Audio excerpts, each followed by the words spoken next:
एक बार की बात है। तथागत गौतम बुद्ध से उनके एक शिष्य ने पूछा कि कर्म क्या है। यह सुन गौतम बुद्ध मुस्कुराए और उन्होंने जवाब दिया, कर्म को समझाने के लिए मैं तुम्हें एक कहानी सुनाता हूं। इस कहानी को सुनने के बाद तुम सभी यह समझ जाओगे कि कर्म क्या है। गौतम बुद्ध ने कहानी सुनानी शुरू की कि एक राज्य में एक राजा राज करता था। एक बार वह अपने मंत्री के साथ देश का भ्रमण करने निकला। भ्रमण करते करते राजा और मंत्री एक बाजार में पहुंच गए। उस बाजार में राजा का ध्यान एक दुकानदार के ऊपर गया। उस दुकानदार को देखते ही राजा के मन में ना जाने क्यों यह विचार आया कि मैं इस दुकानदार को कल फांसी की सजा दे दूं। यह बात राजा ने अपने मंत्री को बताई। मंत्री कुछ बोले कि उससे पहले ही राजा उस दुकानदार की दुकान के सामने से आगे निकल चुके थे और दूसरी बातें करने लगे। मंत्री बहुत ही चिंतित हो गया। वह यह बात समझ नहीं पा रहा था कि आखिर दुकानदार की गलती क्या है। दुकानदार से बिना कुछ बात किए, बिना कुछ सोचे समझे महाराज ऐसा फैसला लेने के बारे में क्यों सोच रहे हैं। राजा और मंत्री भ्रमण करने के बाद राजमहल वापस चले गए, लेकिन मंत्री को रात भर नींद नहीं आई। सुबह जागने के बाद मंत्री एक साधारण प्रजा का रूप बनाकर उस दुकानदार के पास गया और उस दुकानदार से पूछा, तुम बेचते क्या हो? दुकानदार ने जवाब दिया, मैं चंदन की लकड़ियां बेचता हूं। फिर मंत्री ने आसपास के लोगों से दुकानदार के बारे में पूछना शुरू किया। सबने जवाब दिया कि दुकानदार किसी से बोलता नहीं, हमेशा दुखी रहता है। मंत्री को बात समझ में आ गई। वह मंत्री फिर वापस दुकानदार के पास गया और उस दुकानदार से पूछा, तुम दुखी क्यों रहते हो? दुकानदार ने बताया, मैं दुखी इसलिए रहता हूं क्योंकि मेरे दुकान पर लोग आते हैं, चंदन की लकड़ियां सूंघते हैं और बोलते हैं बहुत ही सुंदर है, बहुत ही अच्छी महक है, लेकिन कोई खरीदता नहीं, इसलिए मैं बहुत दुखी रहता हूं। मंत्री को भी दुकानदार की बात सुनकर दुख हुआ। उसने सोचा कि आखिर कोई भी दुकानदार दुखी क्यों ना हो अगर उसके दुकान का कोई भी सामान खरीदा ना जाए, जबकि सामान में कोई कमी ना हो। मंत्री सोचने लगा कि यह दुकानदार अपने दुखों की वजह से इतना दुखी रहता है, परंतु राजा इस दुकानदार को फांसी पर क्यों लटकाना चाहते हैं। अर्थात राजा के मन में आए हुए विचार का उत्तर अभी तक मंत्री को नहीं मिला था। मंत्री ने फिर दुकानदार से पूछा, भाई तब तुम क्या करोगे अगर तुम्हारे दुकान की सारी चंदन की लकड़ियां ऐसे ही रखी की रखी रह जाएंगी तो? दुकानदार ने गुस्से के भाव में बोला, हाँ मैं जानता हूं कि मेरी चंदन की लकड़ियां ऐसी ही रखी रह जाएंगी, इन्हें कोई नहीं खरीदेगा। इसीलिए तो मैं सोचता हूं कि हमारे देश का राजा जल्दी से जल्दी मर जाए।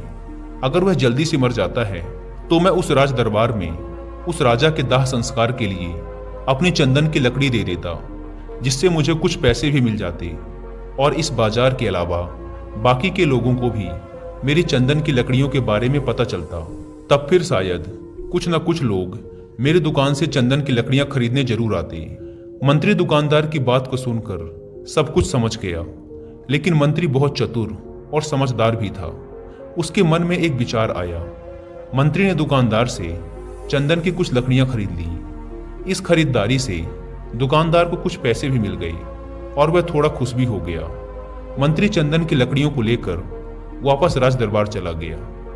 राज दरबार पहुंचकर मंत्री ने उन चंदन की लकड़ियों को राजा के समक्ष रख दिया और बोला कि हे राजन, ये चंदन की लकड़ियां उसी दुकानदार ने आपको भेंट की हैं जिस दुकानदार को आप कल फांसी देने के बारे में सोच रहे थे। राजा ने उन चंदन की लकड़ियों को सूंघा और उन्हें उन चंदन की लकड़ियों की सुगंध बहुत पसंद आई। उन्होंने कहा, यह चंदन की लकड़ियां बहुत ही ज्यादा खुशबूदार हैं। दुकानदार के इस अनोखे भेंट से राजा बहुत खुश हुए और मंत्री को कुछ स्वर्ण मुद्राएं देकर बोले, जाओ उस दुकानदार को ये स्वर्ण मुद्राएं इनाम में देना और बोलना कि आज के बाद महल में जब कभी भी चंदन की लकड़ी की जरूरत पड़ेगी तब तुम्हारे दुकान से ही चंदन की लकड़ी ली जाएगी। यह बात सुनकर मंत्री जी मुस्कुराने लगे तथा सोचने लगे कि अब तो राजा के मन में उस दुकानदार को फांसी देने का विचार आ ही नहीं सकता, क्योंकि अब तो हमेशा राज दरबार के लिए चंदन की लकड़ियों के इंतजाम की जिम्मेदारी उस दुकानदार को मिल गई है। मंत्री स्वर्ण मुद्राओं को लेकर वापस दुकानदार की तरफ चल पड़ा। इधर राजा इस विचार में पड़ गए कि वह दुकानदार तो बड़ा ही अच्छा इंसान है। जिस वक्त मैं उसके बारे में यह सोच रहा था कि मैं इसको कल फांसी दे दूं, तब शायद उसके मन में उस समय यह विचार चल रहा था कि राजन पहली बार मेरे दुकान के सामने आए हैं, क्यों न मैं उनको अपनी सुंदर और खुशबूदार लकड़ियों को भेंट करूं। और आज उसने मुझे भेंट भी किया। बेवजह ही मैं उसको फांसी देने के बारे में सोच रहा था। इधर मंत्री दुकानदार के पास पहुंच गया। मंत्री ने राजा के द्वारा दी गई स्वर्ण मुद्राओं को दुकानदार को देते हुए कहा कि जिन चंदन की लकड़ियों को कल मैं खरीद कर ले गया था, उन चंदन की लकड़ियों को राजा ने बहुत पसंद किया और इनाम के तौर पर तुम्हारे लिए यह स्वर्ण मुद्राएं भिजवाई हैं। यह सुन दुकानदार बहुत खुश हुआ। साथ ही साथ मंत्री ने उस दुकानदार को यह भी बताया कि अब आज के बाद राज दरबार में जब कभी भी चंदन की लकड़ियों की जरूरत पड़ेगी तो सारी चंदन की लकड़ियां तुम्हारी दुकान से ली जाएंगी। दुकानदार मंत्री की बात सुनकर बहुत ही खुश हो गया। मंत्री ने दुकानदार से पूछा, क्यों भाई, तुम तो राजा के बारे में इतना बुरा भला सोचते थे, लेकिन देखो राजा तुम्हारी कितनी चिंता करते हैं। राजा कितने अच्छे हैं।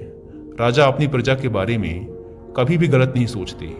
दुकानदार मंत्री की बात से सहमत हो गया और बहुत दुखी होकर राजा के प्रति अपने बुरे विचार पर पश्चाताप करने लगा। दुकानदार मंत्री से बोला, मैं कितना गलत सोचता था राजा के बारे में। राजा तो बड़े ही अच्छे हैं, बड़े ही भले राजा हैं। भगवान करे कि राजा की बहुत ही लंबी आयु हो। यह बात सुनकर मंत्री भी बहुत खुश हुआ। फिर मंत्री वहां से वापस राज दरबार को चला गया। और यहीं पर तथागत गौतम बुद्ध ने इस कहानी को समाप्त करते हुए अपने शिष्यों से पूछा कि अब आप ही लोग बताओ कि कर्म क्या है। किसी शिष्य ने कहा, कर्म बोले हुए शब्द हैं। किसी शिष्य ने कहा, कर्म वाणी है। तो किसी ने कहा, कर्म सोच है। तो किसी ने कहा, कर्म भावना है, वगैरह वगैरह।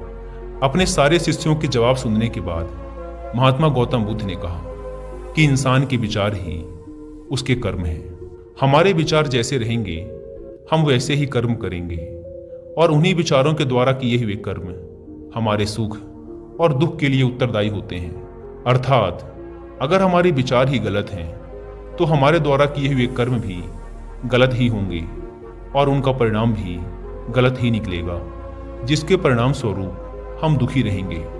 अगर हमारे विचार सही रहेंगे तो हम सही कर्म करेंगे। सही कर्म करेंगे तो फिर सही फल मिलेगा, जिससे हमारे जीवन में सुख आता है। अब हम कर्म को थोड़ा आसान भाषा में समझने की कोशिश करते हैं। कर्म का अर्थ है कार्य। इस दुनिया में, इस ब्रह्मांड में जो कुछ भी काम हो रहा है वो सब एक कर्म है। असल में देखा जाए तो कर्म क्रिया और प्रतिक्रिया के साधारण से सिद्धांत को फॉलो करता है। हम जो भी कार्य करते हैं वो एक कर्म है, और फिर क्रिया और प्रतिक्रिया के सिद्धांत के अनुसार हर कर्म का एक परिणाम भी होता है। जैसे कांच की गिलास को फेंकना एक कर्म है और उसका टूट जाना उसका परिणाम।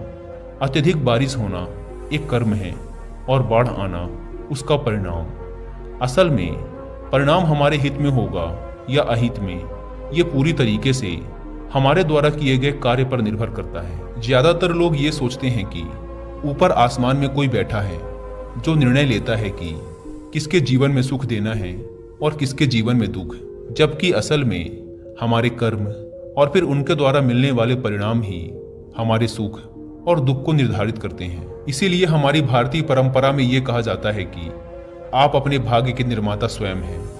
असल में कर्म का परिणाम ही भाग्य है, और हमें कैसे कर्म करने हैं ये पूरी तरीके से हमारे हाथ में होता है।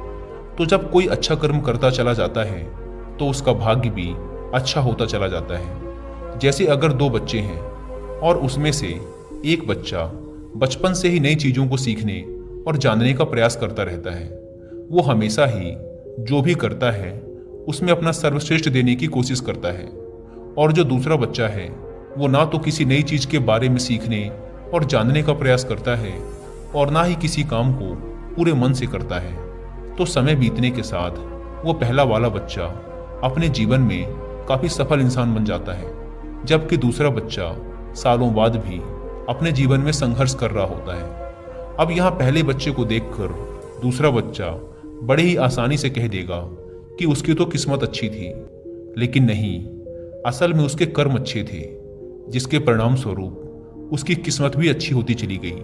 तो अगर हम चाहें तो अपने कर्मों को बदलकर अपना भाग्य बदल सकते हैं। सीधी सी बात है, जैसे ही आप अपने कर्म बदलोगे, आपका भाग्य बदलना शुरू हो जाएगा।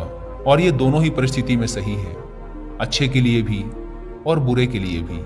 लेकिन असल में कोई इंसान कैसे कर्म करता है, ये मुख्य रूप से उसके माता पिता, परिवार, समाज और आसपास के माहौल पर भी निर्भर करता है। ज़्यादातर केसेस में एक एक्टर का बेटा एक्टर बनने की ही कोशिश करता है, इंजीनियर का बेटा इंजीनियर और डॉक्टर का बेटा डॉक्टर। इसका कारण ये है कि हमारा शरीर और मन अपने आसपास से ही सूचनाएं इकट्ठा करते हैं और हम हमारे अंदर मौजूद सूचनाओं और ज्ञान के आधार पर ही कोई कार्य करते हैं और फिर हमें उसी के अनुसार परिणाम भी मिलते हैं। असल में हम अपने रोज के कामों का 99% अनकॉन्शियस तरीके से करते रहते हैं, क्योंकि हमारा शरीर और मन प्राप्त सूचनाओं को याद रखता है और फिर उन्हें दोहराता रहता है। जैसे जब हम कार चलाना सीख रहे थे, तब हम एकदम पूरी कॉन्शियसनेस के साथ हर चीज पर ध्यान रख रहे थे कि स्टीयरिंग कहाँ है, ब्रेक कहाँ है। लेकिन कुछ समय बाद हम बात करते हुए या कुछ भी सोचते हुए बड़ी आसानी से कार चला पाते हैं, क्योंकि अब हमारे अंदर कार चलाने की प्रोग्रामिंग हो चुकी है और हम लगभग अपने सारे काम अब इसी तरीके से करते हैं, बिना किसी जागरूकता के। बस वो काम होते चले जाते हैं, क्योंकि हमारे काम बिना किसी जागरूकता के हो रहे हैं। इसीलिए हमें लगता है कि हमें कोई चला रहा है, कोई अदृश्य शक्ति, जबकि असल में हमारे कर्म ही अब हमारी आदत बन चुके हैं। अगर हम अपने ज़्यादातर काम जागरूक होकर करने लगे तो पाएंगे कि हमारा भाग्य हमारे ही हाथ में है, क्योंकि जागरूकता की वजह से हमारे कर्मों पर हमारा पूरा नियंत्रण हो जाता है। जैसा कि ऊपर की कहानी में गौतम बुद्ध ने कहा था कि हमारे विचार ही हमारे कर्म हैं, और जागरूकता की अवस्था में हमारा हमारे विचारों पर पूरा नियंत्रण हो जाता है। विचारों के नियंत्रण से हम कर्म में नियंत्रण हासिल कर लेते हैं, और फिर जब हमारे कर्म हमारे हिसाब से होंगे तो उनका परिणाम भी उसी के अनुरूप ही होगा। इसीलिए गौतम बुद्ध ने चित्त के नियंत्रण पर जोर दिया है कि जब किसी इंसान का चित्त ही शुद्ध हो जाएगा तो उसके मन में बुरे विचार ही कैसे आएंगे और फिर वो बुरे कर्म ही कैसे करेगा। इसीलिए गौतम बुद्ध का पूरा ज्ञान चित्त की शुद्धता पर जोर देता है।